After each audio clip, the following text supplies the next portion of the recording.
All right, guys, in today's video, I'm gonna show you how you can finally fix your takeaway forever.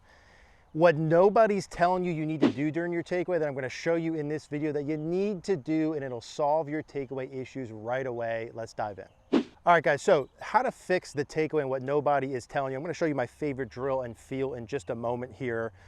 Now, as I've been coaching golf and when I watch different videos and coaches, and everyone's showing you where you should go during the takeaway. And I agree with that. I think you should have a checkpoint of where you want your takeaway to go. And we'll show some pictures on the screen here. Where you want your takeaway to get to is the club down your toe line.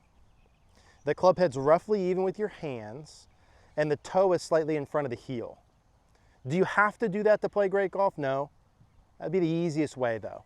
Right down your toe line, club head in line with the hands, club face tilted down. Okay, now everyone tells you where you need to go. What nobody's telling you is exactly how you need to get there, what you need to do, and how much of it you need to do. And so here first, before I show you the drill, here's the key. Whatever your issue is during the takeaway, whether you go hands out, club in, underplaying like this, maybe you go hands out, club out too much, whatever your issue is, you have to feel the opposite of the issue to get to neutral. So the big key is, hey, if you know you're supposed to get to here down your toe line and you just keep posing your takeaway, and it looks real good in the mirror, right? But then as soon as you hit a ball, it goes right back to the issue. The reason that is because you're not fixing it correctly and you're not doing enough of the fix. I'm gonna show you that drill in a minute. Now there's two key things that control where the club head goes during the takeaway. Number one is arm rotation. And number two is wrist hinge, okay? Arm rotation and wrist hinge. So arm rotation, the more I rotate my arms clockwise to the right, the more the club goes under plane, inside. The less I rotate my arms, or if I rotate them counterclockwise, the club head would go more outside my hands, okay? Arm rotation. The second thing is wrist hinging. So when I go back, the less I hinge my wrists, the more the club goes where? Under plane. Which means the more I hinge my wrist, the club head goes where? Outside the plane line. Okay, so two main variables, arm rotation and wrist hinge. The more I rotate my arms, the more the club goes inside. The less I hinge my wrist, the club goes inside, which means the opposite of those are true, okay? And so here's the drill I want you to do, and I've been using this a bunch in my lessons as of lately. I'm gonna have a little circle here. Now I want you to imagine this as a steering wheel. Now when I have the steering wheel here, I can turn the wheel to the right, which is clockwise, like this, or I can turn the wheel to the left, right, counterclockwise. If you're someone who has an inside takeaway, you have this steering wheel rotated too much to the right, clockwise. Now if I do that motion right there, and I bring that down here behind me, you see where that club would go. See how the left arm is way high, the elbow and arm are away from my body, the right arm's low, the club would be way under plane here, okay? That, with a club in my hands, would look like this. Okay, club real flat and inside, face open. Now, if that's true, that means to fix that, how do you fix that? What do we say? You have to feel the opposite. If getting the steering wheel to the right, clockwise, is bad and inside, that means I have to feel like I rotate the steering wheel to the left, counterclockwise, okay? If I did that with a club, that same feel, counterclockwise rotation, we call it the counter roll. When I go back, watch what the club does. Stays outside my hands. Now this is too far outside my hands. And why does that make sense? Because if you're here inside and you want to pose perfect, this is where you actually want to go, you have to feel exaggerated, too much outside. So we're counter rolling, right? This is the sensation, like you have the steering wheel, countering it to the left, to the left. So if I'm going on my way back, I'm going this way. Now, am I gonna actually do it this much when I have a club in my hands and a ball? Absolutely not. My brain's gonna find a middle ground, but this is what I have to feel. If you've had the same takeaway issues for a year, 5 years, 10 years, etc., and you haven't fixed it, it's because you're either not fixing the right element or you're not doing it enough. It's not enough time. You have plenty of reps to be able to fix that. You have to do those two. So when I bring my club in, what I want you to do is 2 rehearsals. I've got a 7-iron. The club down the toe line, right, again, this is where it actually should go. But when you're doing your rehearsals, you're feeling like the counter twist of the wheel. So when I go back, I'm feeling like I'm rotating my arms the opposite direction. Now this is too far. This is too exaggerated. And when you do your practice swing, it should look too far and exaggerated. Your practice swing shouldn't look where you actually want it to go. Because when you actually hit, what's going to happen? Right back to normal. So it should look like too much, look like too much.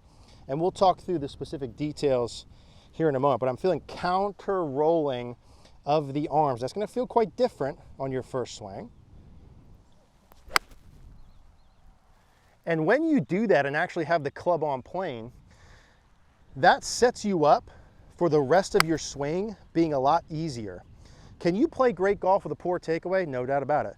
It's just more work. It's more timing. So if you don't have as much time as the pros to hit balls, right, their eye-hand coordination, etc., that's harder to make up for, right? Jon Rahm can do whatever he wants. He's the best golfer in the world. He hits balls and plays every day, okay? We want to get things a little bit more neutral. So as I'm feeling that counter rolling, again, the second variable here is a little bit of the wrist hinging.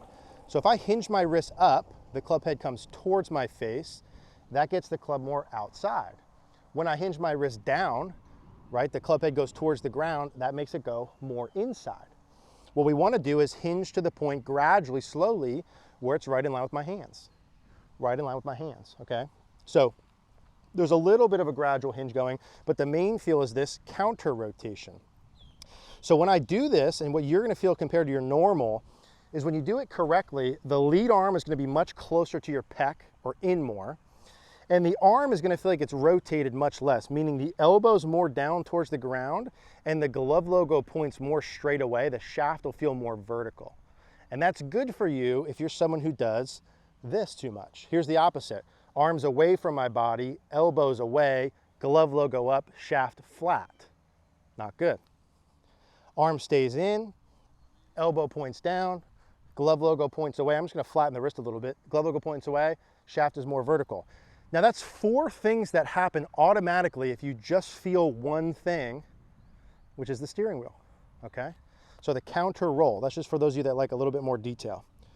We're trying to go here, but we have to feel here. How much, Eric, do I need to feel that? Well, you have to record your swing from down the line and feel it to the point where it looks perfect. What is perfect? Perfect is dead down the toe line with the club in line with my hands. If it's slightly inside or outside of that, it's not the end of the world, okay? But you want to get that in a real swing looking like this. But it's going to feel like this. Arms close to me, elbows down, glove logo away, shaft vertical. Twisting the wheel, right? So I'm feeling this. Counterclockwise. See how when I do that, the right arm stays above the left, the elbow and glove logo feel more down, right? The left palm feels more up, the arm feels more connected to me. I've got better shoulder tilt. When I do the wrong way, this way, watch what happens. My left shoulder goes high, my left arm goes high, the right arm rolls too much, right? Then what's gonna happen? When I go back this way, I'm gonna probably come back down this way, too steep. What I want is counter roll, and then I can have a little bit of that on the way down, which should happen by itself. Okay, it should happen by itself. So let's put up on the screen here again, just so we can see. Perfect takeaways here.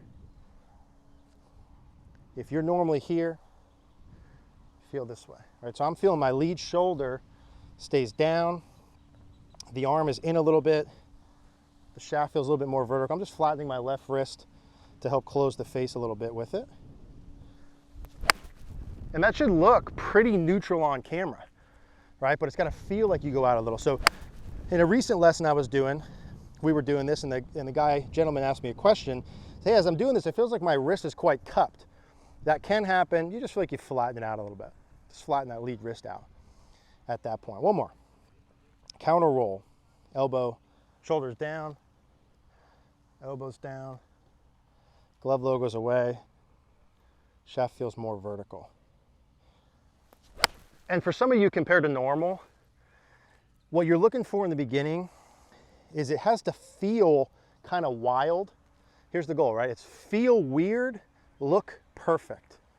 If your normal produces not perfect, you have to feel goofy, exaggerated, weird, but have it look perfect on camera. And if you record yourself from down the line and you're like, you feel this, it feels exaggerated, like what the heck, Eric? But you look and it's perfect, perfect, perfect. then it's easy to go that far with your exaggeration. So I'm telling you, you want to feel that far.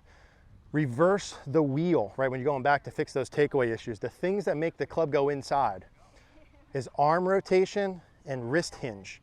If you want the club head more outside your hands, my hands don't go with it. My hands still arc in on the way back. But if you want to keep the club head correct on plane, you have to control those two variables, period. Less arm rotation, so counter roll it, and you can add a little bit more hinging. If the hinge, your wrist gets a little bit cupped, add a little bit of flattening. Feel that far, double check it with video. Now again, do you need to feel this thing in your swing? I can't say for sure without seeing your swing on video, which is why we built CogornoGolf.com. If you can come see me for in-person lessons down here in Florida, back up in PA, one of our one-day schools, would love that. If you can't travel in and do that, CogornoGolf.com. You take a video of your swing, send it in for a much more affordable price.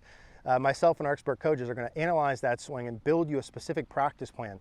Here's what you got to focus on, part one. Part two, don't worry about this other stuff. Here's the drills to do, here's the reps.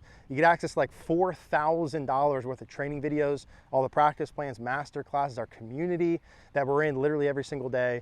So we'd love to see you at CogornoGolf.com. If you have any questions on this, the counter rolling, leave a comment down below. Like the video, share with a friend. All that stuff helps us with this channel, get these videos out to more people. Appreciate you guys watching as always.